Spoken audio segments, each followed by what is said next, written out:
Thank you, Mayor. First up, upcoming meetings and events.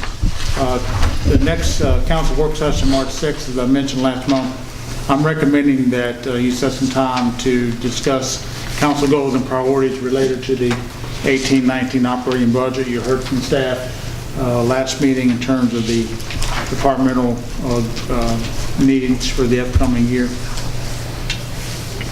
On Thursday, March 22nd, we have, like last year, a joint services budget planning session with the County Board of Supervisors scheduled at the library at 6 o'clock.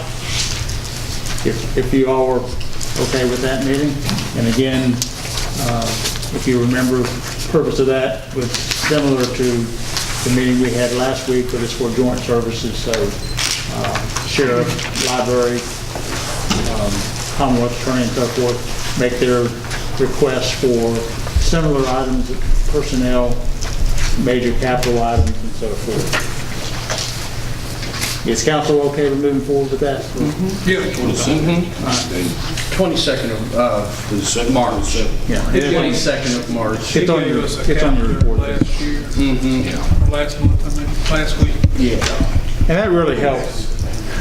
That helps with, I hope it helps you all understand what the needs are from those joint services. Where in the past, we just got a bill after the fact and you had no idea what. I thought last year that meeting was very beneficial. Okay. Also on March 26th, 6 o'clock, we have our next County City Intergovernmental Social at the Cat Now Restaurant. And then finally, related to the budget, you have attached or in your packet a budget schedule for the upcoming operating budget. Of course, that's subject to be changed as you wish, but it gives you at least an idea of the schedule for the next few months. Any questions on meetings and events? Okay, moving on with a few project updates. First, staff along with Vice Mayor Crozier met with a representative from the Virginia Department of Housing and Community Development on February 6th to discuss the requirements and initial steps that we have to take for the Jackson Street CDBG planning grant. Remember, we got $40,000 to develop solutions for identified needs, where that'll be related to housing and a wide range of infrastructure needs, ranging from water, wastewater, paving, sidewalks, drainage, etc. And I want to point out one of the initial steps will be to hold a community meeting, and we may hold multiple meetings later this spring to get that project started and hopefully finished by the end of 2018, with the anticipation of applying for a larger community development block grant in the spring of 2019. Next off, staff and representatives from CHA met with a DEQ enforcement officer on January 25th to discuss the wastewater treatment plant, a notice of violation that we received in December that was discussed in an earlier meeting. We discussed a no penalty consent order, which would include the construction of an equalization basin at the wastewater treatment plant as a considered option. And DEQ will consider that, and of course that'll have to be approved in Richmond, but that's what we're working towards. They were very favorable for everything that had been done and all the planning that had been done, but that's where we're going there. And as I mentioned here, I think it could be several months before we have the finalized consent order for council's approval, but we'll still have to approve it, then we'll bring it back to y'all for formal approval. And then I also want to point out we continue, and last weekend was a very good example, to experience bypasses during wet weather events, and that just further demonstrates the need for further system improvements at the plant. Next off, the landfill cell construction is complete, but we're still awaiting the certificate to operate from DEQ. Becoming very challenging. We're ready to operate in that cell. Feel like we're close to having that in hand, but as of yet we do not have it. Also want to point out that we received an NOV from DEQ on the landfill operations just last Friday, unfortunately, for violations in November of 2017.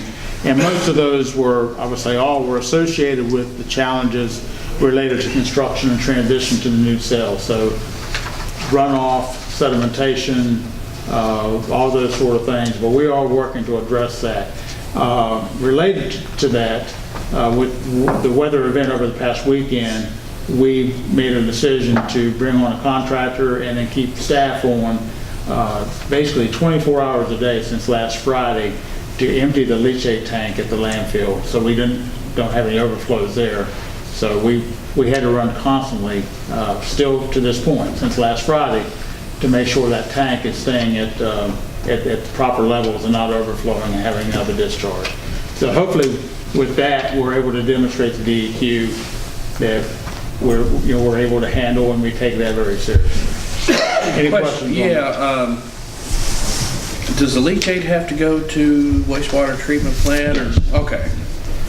Yes, and it does go into the plant. It does not go in prior. I was asked, someone asked me the question, if the wastewater treatment plant is putting a bypass, where are we putting the leachate into? We are putting it in on the plant side of the bypass pipe. So it is going into the system, being treated, and then discharging into the Okay.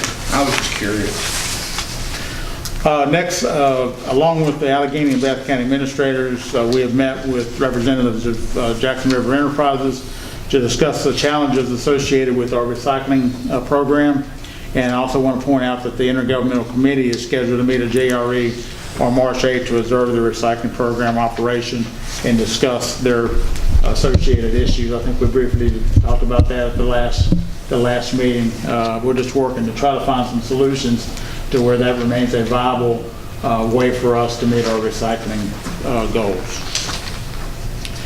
Next, I want to point out that we continue to meet weekly on our joint radio system project. A couple updates on that.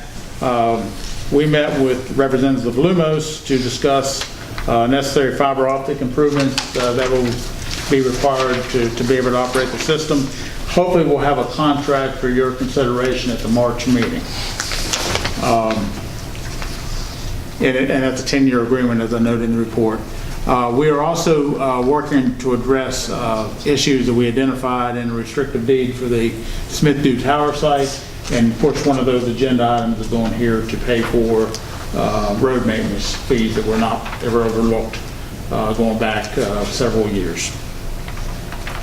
Also, we noted and thanked her for her work last meeting, but I just want to thank Chief Miller again for everything she's done, and she continues working hard to move forward with several important initiatives. She won't stop until she drives out of Covington. So, and just so you know, she will remain as chief in all full force and effect until 6 o'clock Sunday, and that's when the transition will take place.